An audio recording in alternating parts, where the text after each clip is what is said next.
Recording. Okay, good. I'm glad you just started that. Oh, you did at first, but it didn't make it. We'll still wait one more minute because I don't want to start before like people might be coming on. That would be rude. But just so you know, you're being recorded. Not only are now there 50 people just listening to Clee talk about how she doesn't care about nature, but anyone that watches this later. Clee, for the record, I want to make sure everyone knows that you have consented that you were down to clown and you're willing to let me kind of pick on you. We talked about this before, but nobody knows that, so it just looks like I'm being a butthead. All right, we're gonna get started. I'm so happy that everybody's here. This is our third. It's our third webinar, second like fancy one. The first one just happened to be we recorded a bunch of us just talking about what we were doing, and then Carolyn was like, "I'm really good at this, and we should talk about this more." She didn't say that. What actually happened was I said, "Carolyn, you're really good at this. Will you talk to Clee, who's also really good at this, and I'll just be the guy that gets excited." And so that's what we're going to do today is talk mostly about how to kind of work with groups online in a way that's different and the same from working with kids in person. So some of it will be stuff like behaviors that we're seeing. Some of it will be kind of just like kind of prepping for what behaviors might be. So it's a little staff training stuff. And then I do want to hear, Carolyn, because we haven't had a chance to talk yet, what is the future of In the Cities virtual camp looking like? And that question, if you ask us, is like a vague answer. So I understand that it's not like this is our 10-year plan for how virtual camping will proceed, because none of us know and everything changes every day. If you have questions or thoughts or comments or whatever, please use the chat and let us know where you're coming in from, and we will try and do what we can to answer questions. I will admit that there's been some other webinars and there's a ton of other resources on kind of like how to get started with Zoom and waivers and all that kind of stuff. That stuff is elsewhere. We're not going to talk about that stuff today. We're going to talk about where we're at managing groups and moving forward. And I'm Jack Schott from Stomping Ground. Carolyn, who are you and why are you here? My name is Carolyn Harari. I am the director of camps for In the City Camps, a day camp in Atlanta, Georgia. Awesome. And you've been running virtual camp for? Since March 16th. So what are we on, 8 weeks? Nice. And I can share, we just announced on last Friday that we would not have regular camp in June and instead hold virtual camp in June. We've had a lot of success with bunks and spring break camp, and we're doing virtual camp in May, but looking a little bit different so we can focus more on creating an awesome product for June. Cool. And when you say bunks, you mean a group of kids that stays together for a couple days a week throughout the month? Yes, thanks for clarifying. Cool. Clee, who are you and why are you here and why are you wearing the same shirt as me? Hi, everyone. I work with Jack at Stomping Ground. I'm the camp director and have been running Hometown Stomping Ground, the name of our online programming. We are I think we're finishing week 7 tomorrow. Yes, that's right. Week 7 tomorrow. And we've been running virtual options for all ages. Additionally, some more specific stuff for teens and kids 5 and under. And we run about 6 hours of activities a day. Our website and social media has like what kinds of activities that we're running if you want to check that out. But I'm sure Carolyn and I will also talk a little bit about it. And Clee, I heard that you're not going to run virtual camp next week. What's going on? That is true. We just announced that this week. We're taking a 1 to 2 week break. Myself, Jack, and then Lauren Ray, the other 2 people on our year-round team, are going to put our heads together and make like a new plan. We've been calling what just happened season 1 of Hometown Stomping Ground and telling our kids that are registered for it that we're taking a break before we come back with season 2. So some things might stay the same. We might add some stuff, take away some stuff, level up, and get better as we've made a lot of mistakes and learned from a lot of those mistakes.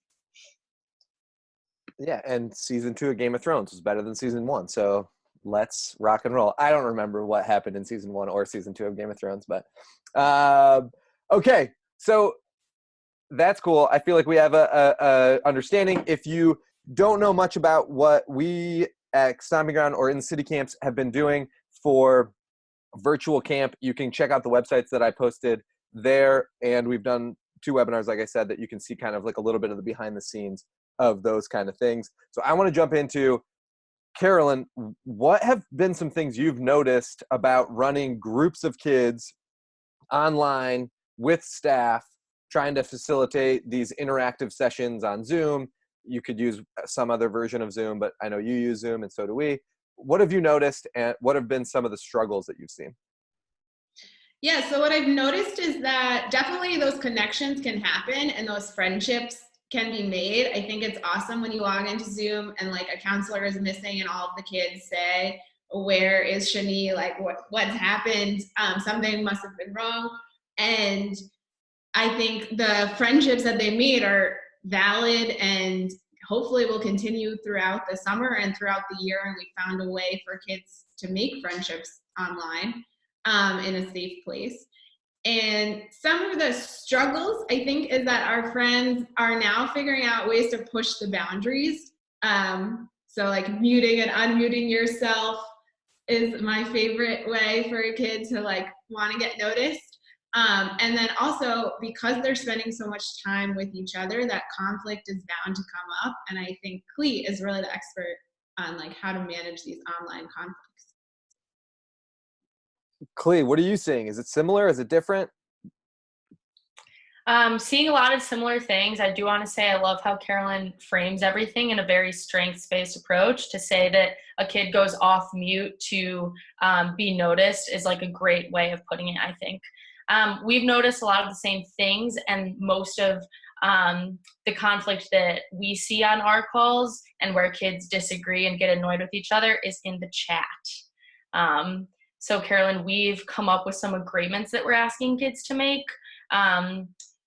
regarding the chat, and I'm curious to hear what kinds of things you've seen in the chat, if your bunk groups have made any certain agreements or rules regarding the chat, and then I could share a little bit of how we move forward and acknowledge that kids still don't always follow those agreements we're seeing. Yes, so I totally stole from you that disagreements can't happen in the chat and that they need to happen face-to-face or Zoom-to-Zoom. And I think that tone and letting our staff know that that is the expectation has been incredibly helpful. I asked our staff, like, what is the disagreements? And they say often it comes from sibling pairs who are together and there's this power struggle, and like, my favorite in the chat is when they just type one letter over and over again to see. And so we pointed out and noticed, hey, like, let's use the chat to write. Also, if a kid feels like at that point in time they want to write K a million times, we're letting our staff know it's really okay in the grand scheme of things. Let's just make sure we kind of acknowledge it because that kid needs some attention and needs some extra love at that moment.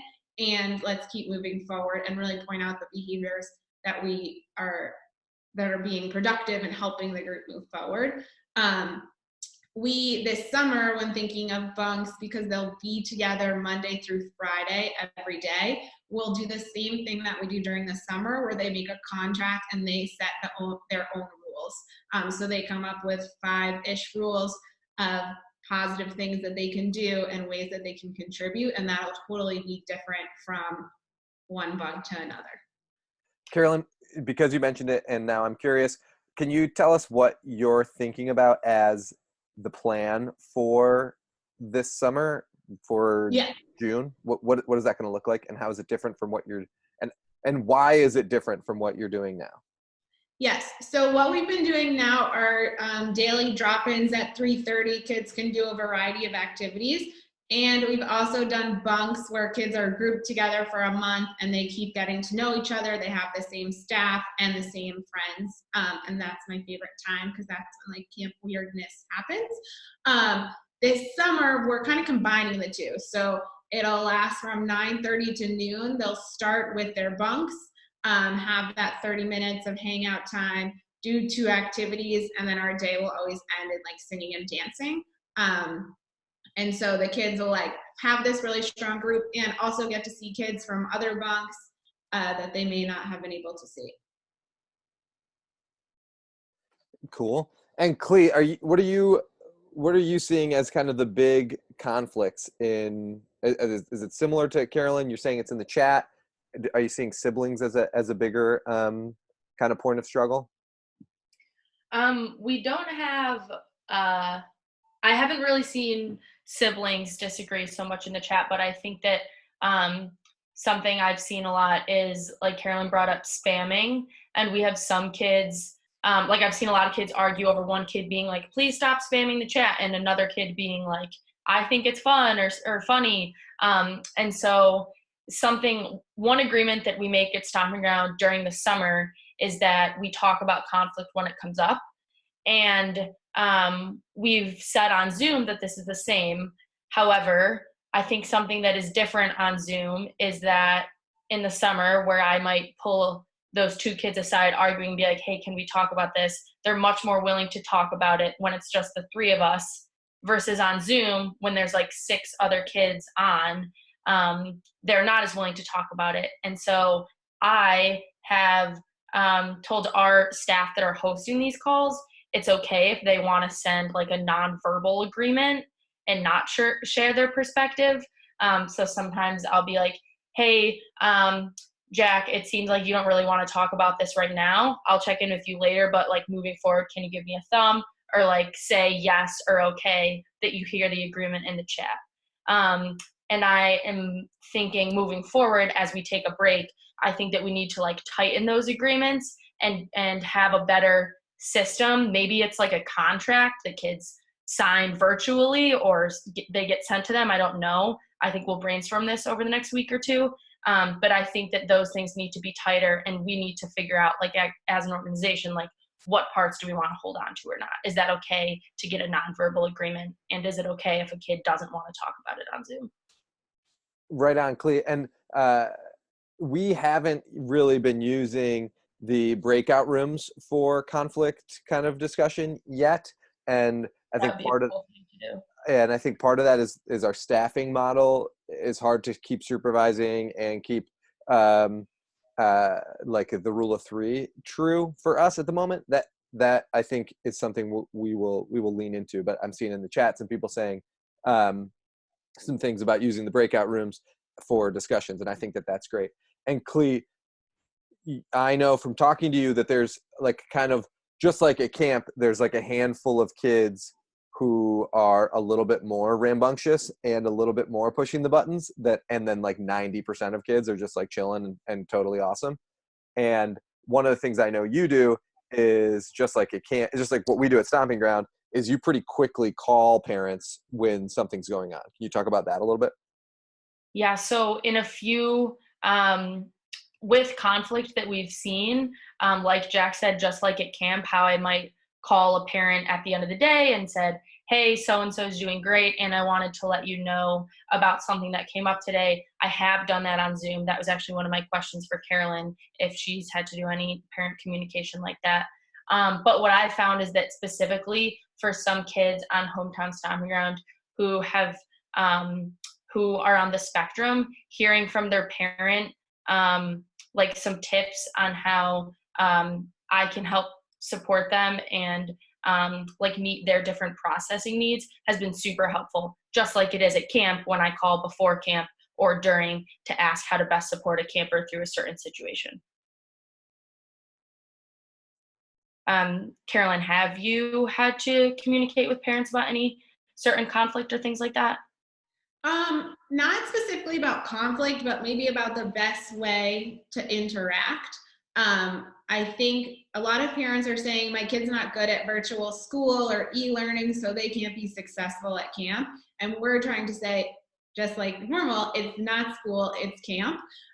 So if your kid is best learning on the floor, by all means, they can roll on the floor and One of my favorite middle schoolers like throws a basketball against the wall for the entire hour and a half that we're on. And it's kind of awesome because like in the real world, he would not be able to do that. And so his parent emailed asking if that was okay because she heard the ball on the wall. And we were like, yeah, totally, whatever works. We've just been working with families to make it work for them.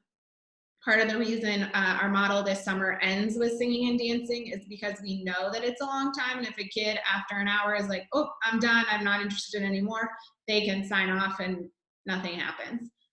So I think it's speaking with parents, letting parents know we're working with you and we want to be accommodating and we want to make this a joyful experience for you and for your kid, and not like, okay, it's time to do virtual camp, like sit down and do your homework. Carolyn, I love that. And we talk a lot about illuminating the hidden curriculum for kids when they come to camp in general. So like the hidden curriculum is like all the unspoken stuff that happens at camp. It's the culture, it's all those kind of things. And illuminating the hidden curriculum is the easiest and best often to do ahead of time, because then people can like know what they're opting into and like kind of give consent to that. But with this virtual camp, we've had a harder time with that, I think, because we haven't necessarily known what the hidden curriculum will be as much, because we're inventing camp as we go. So how have you helped onboard your campers so that they were like, so we're proactive in kind of managing some of this like negative actions that might occur or conflict? Yeah, so we're a big fan of hand signals. And so Hannah, who runs our camp, she loves like thumbs up, give me the okay, and uses that and teaches that and never assumes that a kid like just knows to put their thumbs up, and will always give the instruction, thumbs up, thumbs middle, thumbs down, just to get a feel of the room. That's one way. And then we also say all the time, because this issue of like supplies, none of our programs are that crazy, but one time we did a science experiment and some kids didn't have it and it was like a whole thing. And so she just says, if you just want to watch, that's totally fine. Like you can just be here and we can be a community without doing every step by step, because that's really what it is. And I think we've all like come to that agreement that we're all about connection. So just saying, if you don't have this stuff, it doesn't matter. Clee, as you're working with our, when we run our programmings, we talk about having a host who's like the person kind of like doing what I'm doing right now, who's making sure that things kind of move along and kind of sets the tone for things. And then the second person, and we run with 2 staff on all of our calls, is what we call the facilitator or the performer. And that person kind of leads whatever the activity is. So if it was a science project and Carolyn, you were leading the science project, maybe I like do like, hey, well, Carolyn's here, blah, blah, blah. Here's what's going on. If you don't have the supplies, you can watch, all those kind of things. Clee, what have you noticed that you wish that you could like kind of download from your brain into all of our facilitators and all of our hosts? And I know you're doing this through kind of ongoing trainings and those kind of things, but also, you know, it's hard to get everyone on the same page when you're spending the most time thinking about this, and many of these folks are coming on for like an hour or 2 a day. But what do you wish you could download into all of our hosts and facilitators' brains? Ooh, that is a good question. I think that something that I'm still supporting staff with and pushing our host to do a little bit of more of is, how do I want to word this? I think feeling more empowered to like shut stuff down quicker. I think that some staff are still getting used to the feel of Zoom. And I think if they were at camp in a cabin group and like noticed 2 kids starting to butt heads, they'd step in faster than they do on Zoom. And so I think that I'm figuring out the language to support them and say, while it feels a little bit different on Zoom, it's better in the long run, and like stay your camp self, which is hard. But I think that's one piece of it. And the other kind of going along with that is, as the staff member, to keep things moving, like you said you're doing right now, Jack, and know that just like at camp, when we start an activity and things don't go as planned or kids aren't as excited as we thought they might be about it, like change it up. Just like you would this morning when I was running dress up party, I had this whole plan. And then one kid was just like, Clee, can we just do freeze dance? And I was like, okay, like gonna get rid of my plan and all of you just want to do freeze dance. So we'll do that for 10 minutes and then I'll see if you want to keep playing or if you don't, and then we'll go into my plan. So I think those are two things that staff are really good at in the summer. So how can I help them be just as good at that and figure out how to do that on Zoom? Love that. So it sounds like this is not usually something that we have as a big struggle with our staff during the rest of the summer, which is like on Zoom, you're seeing folks are like a little more tentative or a little bit less assertive than you kind of would think would be the most effective. And yeah, that's a good way to put it.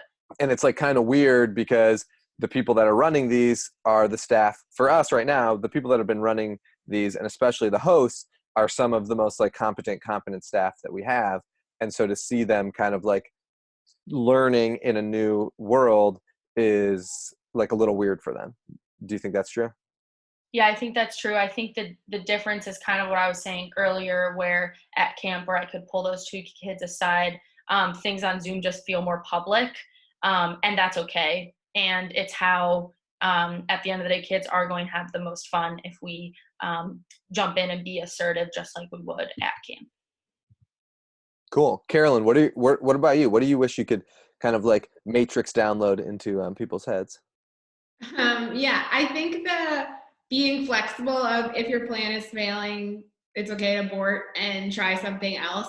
Last week I filled in and didn't have the book that we were supposed to do, and so we just started talking and it was great. I actually been super, super impressed. We have our high school, mainly seniors and juniors, running our different bunks, and they have picked it up like no other, and they get that it's like we're just chatting, we're hanging out. All right, you want to show me this? Let's go here. And I pop into all of these Zoom rooms and kind of find that my presence disrupts their flow. So I like to just pop in, see that they're all good, and leave. And I think because I'm not there, although we do record all of our sessions so I can watch them, and there's two of them always there, giving them that ownership has been amazing. And I think even the parents of our high school senior staff has said, thank you, like my kid finally feels independent and like they got something normal back. So I would say like to trust your staff, especially if you have younger staff, they can do it. I love that. And I think I agree with you that the staff have been incredible. Like I don't mean to badmouth our staff in any way. I think that they've done an incredible job, and most of them are volunteering.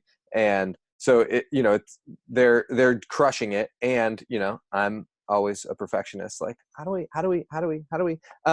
So Clee, as you're thinking about designing a staff kind of orientation and like ongoing training, what are you thinking about, and how are you thinking about structuring those conversations to help our staff get better?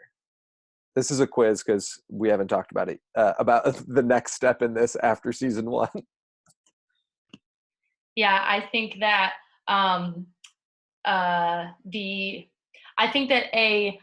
like an online staff training will be so useful, and I think that it would be cool to do like scenario planning, just like we do at camp, but things that now that we've run for over a month, things that we've seen on Zoom, and like better equip staff with the tools that I have found helpful. I also think that finding better ways to outline agreements and how to run kind of like at camp at Stomping Ground, like the first night of camp, a village group gets together, which is about like 3 cabins of kids, so like 30 kids and all the staff in those cabins, and they get together and talk about like what it looks like to live in a community and how this is different than home and what things do they all need from each other. I think figuring out how to do that effectively on Zoom will be super helpful, so that when there is disagreement in the chat or two kids are getting annoyed with each other, coming back to like a better foundation is easier and helps support campers and staff. I love that. And I think one of the things that that I think is a really cool opportunity for virtual camp is that we always clown about how we wish that we could have practice kids during staff orientation for the summer. You know, like I wish I could do 3 days of camp with a bunch of staff and let them like tell the parents like, this is a big practice. Like we only want kids that are going to be willing to like deal with like the fact that, you know, we're working through this stuff, and then, you know, do it and then be able to, you know, do a week and then 3 days of practice kids and then another week of training. It would be incredible. And we, for 1,000 logistical reasons, we can't do that in like in-person camp, but kind of for this, we've been able to do like a little practice run with the acknowledgement. Like all of our families know that this has been like very prototyping, figuring this out as we go. There, you know, because we're in this very uncertain world, families are so forgiving of the little stuff. Like, you know, we still have to make sure we're safe. We still have to make sure we're doing those kind of things, but the activity is not that good. Like our parents are like, yeah, we get it, dude. Like you tried to run science. We don't have any of the material, you know, like that's okay. So I think that I'm excited about being able to do kind of better ongoing training and ongoing learning with staff, because we can do more, you know, weekly gatherings and things like that with staff that in the pace of a sleepaway camp summer are a lot more challenging. So I think that's a really cool opportunity. Carolyn, how are you looking at kind of upping your staff game for this coming summer? Yeah, so it's been kind of fun once you accept like what's coming and then you can plan for something new. It's actually kind of cool because we're going to have more staff training, I want to say, than we normally would. Because we work with so many different schools, we usually only get 2 full days with our staff before they hit the ground running. And this way we're spreading it out over a week, and they're coming in and then they're leaving and then they'll talk more, and we like actually have time for reflection, which is a crazy thing to me. My focus in staff training is letting them know that they can connect and they can make these relationships with campers instead of being like on, you know? So it actually is nice if you mess up the game or your drawing doesn't come out perfect, because it shows the campers that you are a real person and it's not about that. Like we're just doing this activity together, because a lot of our campers, it's not natural for a 6-year-old to just like sit across from another 6-year-old and start talking and become friends. So these activities are ways that we're forming these relationships. The other thing I'm pumped about is like one of our goals this summer is iteration. So we'll meet every day at 9, and I want them to say, you know, yesterday this did not work. I never want to do this again. And be like, cool, let's go in a different direction. And without having to worry about like, are the water balloons set up? Is this performer coming today? Like, are all the toilets working? We can just be together at 9 a.m. and start and have a full 30 minutes together to really dive deep into what's going on at camp. I love that. We were talking about, this is not related to virtual camp exactly, because we already have plenty of staff hired to be able to run virtual camp.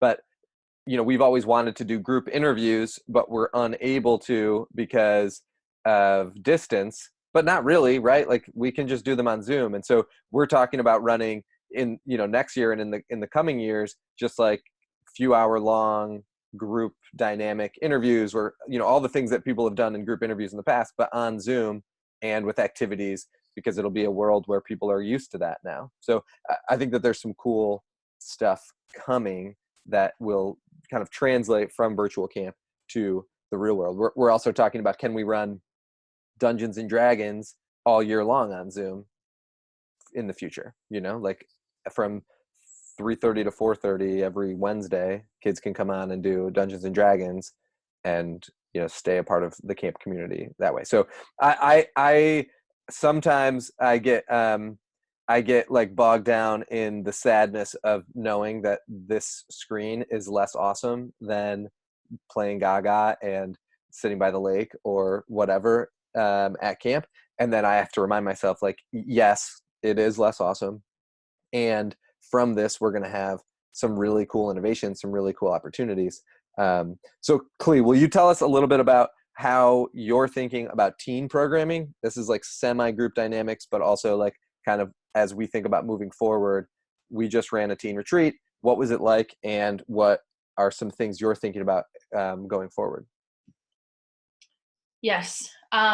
So our teen retreat was this past weekend. We had about 25 teens join us for programming Friday to Sunday. Things we loved is that I think I didn't expect our teens to come with as much of like their camp selves as they did. They were super willing to be silly, put on weird costumes, participate in camp prom where we made up dances for each other in breakout rooms. And they were really willing to have deeper discussions. We watched TED Talks, we did like reflection activities and asked how people are taking care of themselves during this time. We closed with a discussion called Corona and You. And so many teens were willing to like be really communicative on Zoom. And that was a really cool takeaway that I had. And things that we would change, we approached it saying that if you can't come to all of the options and programming, that's okay. But I think moving forward, we'd love to run a retreat where kids did show up for every activity. Maybe it's less hours, but I do think that the kids who came to everything got the most out of it because they were seeing the same faces and had that good balance of camp, which is some like higher energy, really silly, wild stuff, and other like more reflective discussion type things. So our biggest takeaway is that we would certainly love to run it again and have a lot of similar activities. A lot of the teens said they would love to do it again and said that it felt really special to have something just for them since they don't want to come to a lot of our other options with younger kids. I think that continuity piece is so important because through our bunks, like the kids who did show up every time, they were friends by the end of the month and like were willing to tell each other way more than the kid who just randomly popped in every once in a while. So like, I love that idea of making it shorter so you could attend all of it. Yeah, and I think offering it more than once so that if like we ran it a weekend where one teen couldn't, we're going to do it again, but knowing that you'll have like that full weekend to like fully immerse yourself in it. Yeah. Carolyn, what kind of questions, I know we talked before this, what kind of questions do you have for Klee? Yeah. So Klee, I totally fangirled you this morning and I read what you wrote, and you wrote, when real connection is being made, real conflict will show up. I was wondering if you could elaborate. I love it. And I was wondering if you could elaborate on it and explain, like, what does that even look like in this world? Yeah, I think that that was something that I didn't think about until we ran online programming. I knew that I fully believed that kids would be able to connect on Zoom and like meet new people, see their old camp friends. And it's kind of funny with all the thinking that I do about conflict resolution, is that's like a huge focus of our program. I didn't think about how that would come up on Zoom. And so I've kind of, once I did see that come up for the first time and then kind of continued to come up, my realization or takeaway was that as kids connect and have fun with each other and become friends with each other, they are also going to, as they get more comfortable with this program, feel like they can disagree with each other and call each other annoying for spamming the chat and not agreeing with each other's ideas. And so now that I have that, I think that'll be a huge focus of this break we take in coming up with better systems to address that on Zoom, kind of like I said before. Yes, this will be recorded, Karen. And Aston put in the chat that conflict isn't always bad. And I thought that's Stomping Ground is built on that idea that conflict can lead to innovation and conversation. And I'm with Clee that I don't know that I was as prepared for conflict on Zoom. We just weren't as prepared for conflict on Zoom as we are for conflict in real life, because, we've spent our whole lives in real life conflict and spent years kind of thinking about how we want to intentionally work with it at camp. And some of that stuff, like we talked about earlier, translates over to Zoom, and some of it is harder. And I think that my takeaway, like just like we do at camp, we have to get better at doing on Zoom when we see that stuff come up, instead of saying, okay, now we're going to talk about this thing. It's like, no, even on Zoom, this might feel awkward, but we are going to pause and be like, hey, Jack, what you said in the chat sounds really tense, and we can't read your emotion or know where you're coming from. Like, you got to tell us what's going on. And so feeling more comfortable with digging into it online, which is new. Yeah, I think I've started to think about like, okay, we're not just offering this product so parents have 30 minutes to drop their kid off, but like, what are the skills that they're learning during these sessions? And so dealing with, how cool would it be if out of this, like, you learned how to deal with conflict and you realized confrontation wasn't actually as horrible as you thought. Because I was always like, oh, we don't do confrontation, just like avoid it. And it's really a skill I've mastered. And reading your stuff, if I had been able to practice that on Zoom in such a, like, while having my counselors there to give me support, I think like, what a cool skill to come out of coronavirus.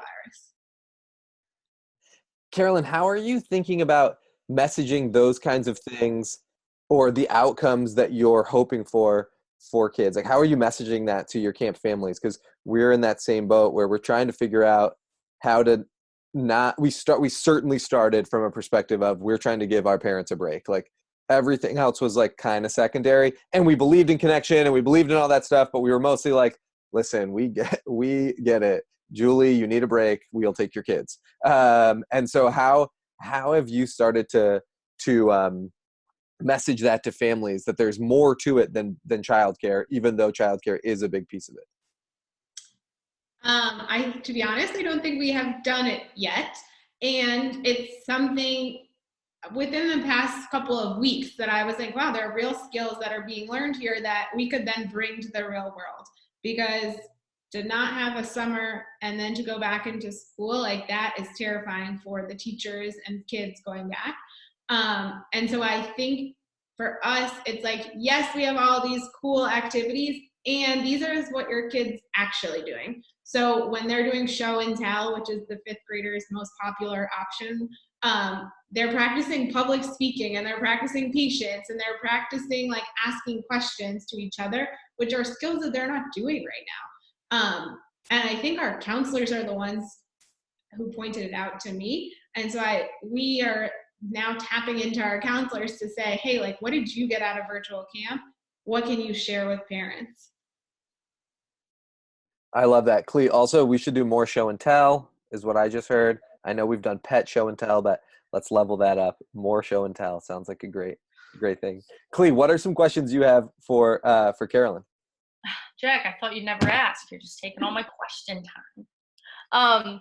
Carolyn, I have a pretty logistical question. I'm wondering if you have any campers who don't want to use video, and if you let that happen, or if you say, to be on, you got to use video. Do you have that, and like, how do you all respond? Yeah, so we had that with our middle school age group a lot. Along with the muting and unmuting, the not showing your video, it's totally like a power move. So you're like, oh, let's see this other video along with backgrounds, I think is a hilarious way. What we found is that if your video is not shown, you are going to be left out, because it's really, really hard for a kid who is already looking at like 8 different kids in the screen to remember that David is there, and I can't even see him. I just like see his name in a small way. We had one family, and that was an email, and I just said, hey, it would be so helpful if David showed his video. I think he'd feel way more included. And another family, they never really could figure it out. So they were like, it doesn't work for us. And so we said, okay, we totally understand, refunded. For our teen program, we were testing out like $50, we gave it back to them. But I just think there are ways that like some you have to have video and other ones you could just enjoy. But our bunks, like I love to see them. One girl was always in the car because it was when her grandmother was driving her to her mom's house. And so she always had the video, and sometimes it would go off and sometimes it'd go back on. So it's this balance of, we want to make it work and we also want your kid to be successful. Cool. I agree with that. And that was another thing that when we started this, the first time like a camper didn't want to put on their video, I was like, okay, that's fine. But over time, as they did that longer, I started to realize that they weren't connecting as well. There's such a difference. They would like sometimes put stuff in the chat, but other kids were confused at why they weren't showing his video, and it just kind of created like confusion and conflict. So I think that'll be another one of those things as we move forward. Like, how much do we care about that? And if we decide that we care about it a lot, will we decide that it's like an agreement you make? Yeah, I guess my question about the videos, because I agree it's better with video, because look at us, we all have our video on right now. And I think that there's like an equitable question to be had there too, around like some people might not want to show their video because they may not want people to see inside their homes and things like that. So I agree, Clee, with that. What I'm guessing the way we'll continue to move forward is around kind of encouraging video use and like having individual conversations and building real connection and trust. And I imagine that for us, there will be pretty few kids who do hometown stomping ground that don't have a connection to stomping ground in some way already. So that doesn't mean that they're necessarily campers. We've had a pretty decent number of camp directors' kids from all over the country join hometown stomping ground, and I assume that they're spies. But they send us an email like, "Hey, like, can we try this thing out? We want to see whatever." And they're our friends. If you want to join, please send your kids. To see, I know that they've like seen our stuff and then been like, "Well, we like this part. We don't like this part." Steve McGuire's kids all joined for Disney yoga at one point, and he sent me like this long text afterward that was like, "This part was great, you need to fix this, and have you thought about this?" It was kind of like he was doing like a site visit, but it was with his kids. So I think that that gives us an added advantage to be able to kind of have real conversations with parents or caregivers around like, "Hey, Carolyn's not showing their video. Can you tell us, can we talk more about what that means? Is it like blah, blah, blah," in kind of culturally culturally curious and ways, which luckily Laura will be having those conversations and I won't, so it will be better. It'll be done better. I got so lost in whatever we were talking about. Carolyn, what are you hearing? What are you thinking? What's going on with you? So it's interesting. I'm coming from a chat where I think people are still really torn of, can virtual camp do what we wanted to do? And I think stomping ground in the city camps, we are saying yes, not to put words in your mouth, but I think we are saying like connection can be had, conflict can be had, skills can be learned. And yes, you might not be learning like archery skills this summer, but there is value in what we are doing. And so that's like, I've gone to this point where I've accepted that what we're doing is valuable and adds something. And so communicating with other people who are like still crossing that bridge has been like a new challenge. I'm curious, in season 2 of Stomping Ground, Hometown Stomping Ground, okay, so at first your goal was just to provide something for parents. And now in season 2, what's a goal that you're like, okay, we do this and this? Whoa, that's cool. I will admit, from a very business standpoint, we're going to try and make some money. We're going to charge for camp. We're going to charge for it in the same way that we charge for Stomping Ground in general. Our families are very used to like a sliding scale model. So we ran a test of this last week. The team program we keep talking about was $50, or right on the website, it just had the discount code. It just said, if you don't want to pay $50, you can do half off. You type in half off or whatever. I don't remember what the discount code was. Or you can pay $0. Just type in this discount code. It's right there in front of everyone. And or you could pay $100.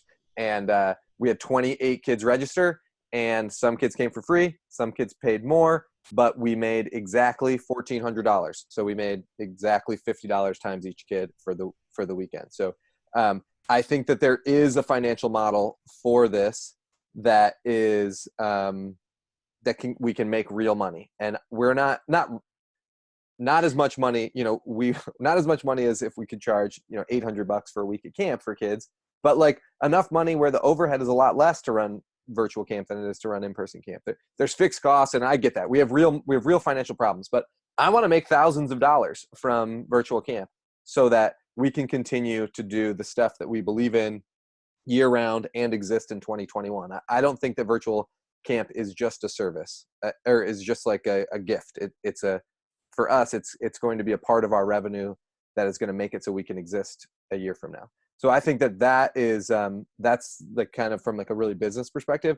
I'm very interested in that and making that work. Clee, will you talk about maybe the outcomes? So and you can make me not sound like just such a capitalist pig running our little hippie summer camp. No, I think that's important. And I will talk more about the outcomes. I think something I'm thinking a lot about is like halfway through season 1, we got more creative in bringing some of our summer camp traditions to Zoom. So I want to level up traditions and make it so many of our teens said their favorite part of the weekend was when we sang our camp song Saturday night. I think I want to level that up. And so many of them said it felt like real camp, which was really great feedback to hear. And I also think it would be cool to offer, like you're doing with Bunks, Carolyn, just like real camp, have like a group you meet with in the morning and night, but during the day, go to different options with different kids. I think that'd be cool to have a balance of both. And Karen, like you, our focus from the beginning has been connection. Everything else comes second, and I think we'll continue to lean into that as the goal. But what about you? What are you looking at as some outcomes? Yeah, so we also are charging for camp. We have everything has been free so far except for our middle school program because that was our test. And so just to cover the cost of staff and to tell our staff, like, you still get paid for working at camp this summer, they're very happy to hear. My goals are for it to feel like a flow. So our program is 2.5 hours straight. Obviously, you don't expect a kid to like sit in one position and just be there for 2.5 hours. Most of the activities they're moving. If you wanted to go, there's a snack time built into that 2.5 hours. But just to feel like a flow of the day. And so to give a relief, because I think kids are missing that structure. So they know, okay, from 9:30 to noon, I'm in the city camps, and then whatever I do in the afternoon. Because I think that is something that we really do offer in camp, of this balance of structure and choice. So all of our kids get to choose what they want to do, which I think is the same at Stomping Ground. And so we're giving them that choice still, and like, it's different choices like than we would have had at camp, but it's still, you're with your bunk, then you went to your first activity, then you had snack, then you went to your second activity, and then you ended out the day, and it made sense. I think like that making sense is a big piece for me. We have decided not to do a box or anything to send kids supplies. Our demographic, we feel like, has these supplies, and we're offering an Amazon list of like, hey, this is what, if you wanted to look, you could. And just saying like, what can we accomplish with a piece of paper? And to have we are bringing back our unit heads this summer to help run, and so they can feel, our staff, a connection with each other as well. Because I miss that. like that connection that staff and those silly moments that staff have with each other. I think we've gotten really good at doing it for our campers, and now I want to master it or get better at it for our staff. Carolyn, I love that. And this is, you know how I just sometimes have weird ideas and things. Well, this is just way off topic, but also on topic and really exciting. We did the teen weekend, right? And we had one of our alumni staff who's like, I don't know, maybe how old's Molly Klee? Like 28 or something. She's like relatively like old for a camp staff member. And she came back, she like quit her job, came to camp for a summer, and then went back to her like graphic design job, you know? And so she's this like kind of older staff member, but has like still the staff perspective on things. And so she came and did the teen weekend with us and like danced and pretended to be Betty White and like all that kind of like silly stuff that happens.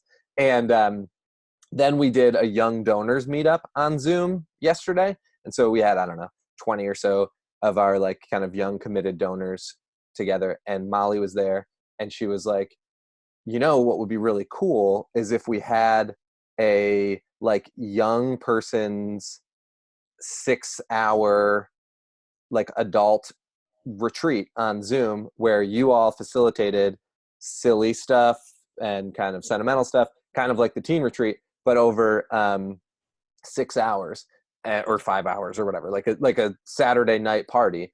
And you can decide if there's beverages that adults can drink or not. We won't police that.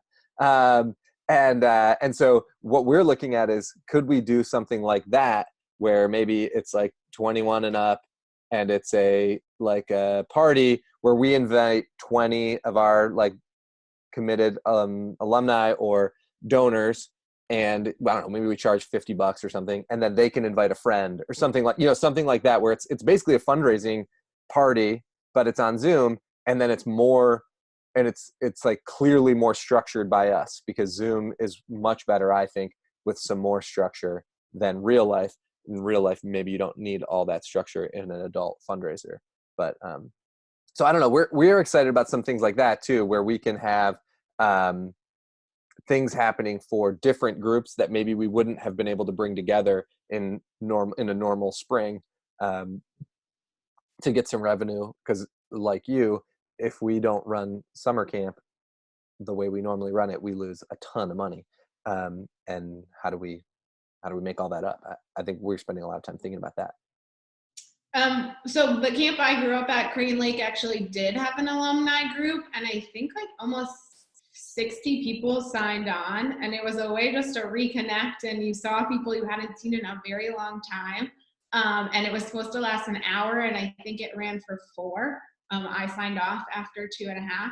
So I think like camps really do have a place, and we're good at this. So like, let's capitalize on that, because I think people are often like, oh, camp director is so nice, like what you do. So, but like, no, we have real skills and we can make real money doing this. And I think it would be like, I mean, so I live in New Orleans, and all of the restaurants have been hit incredibly hard, and the support is amazing for them. And now it's like, yes, we're supporting our restaurants, and now that summer camps might not be happening this summer, how can we support the places that we grew up at? Even if you are, like both of us, a relatively new camp. Yeah, I love that. Klee, do you have any kind of last words before we leave this session?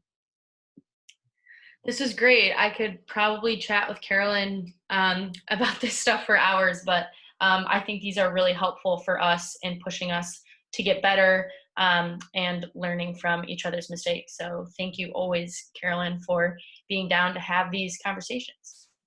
Yeah, I love working with Jack introduced us, but now we have our own team in text. So I just get left behind. Classic. Carolyn, Klee, thanks so much for being here. Everybody, thank you for tuning in. I'm going to get this uploaded to YouTube and sent out as soon as possible, but it takes a while for these things to happen because they're big videos. So sorry. And y'all are amazing. Keep doing what you're doing. It matters a lot. Whatever you're going to do this summer, whether it's virtual camp or in-person camp, kids need you more than ever. So let's all do our best to share and be awesome. Y'all are awesome. Bye, y'all.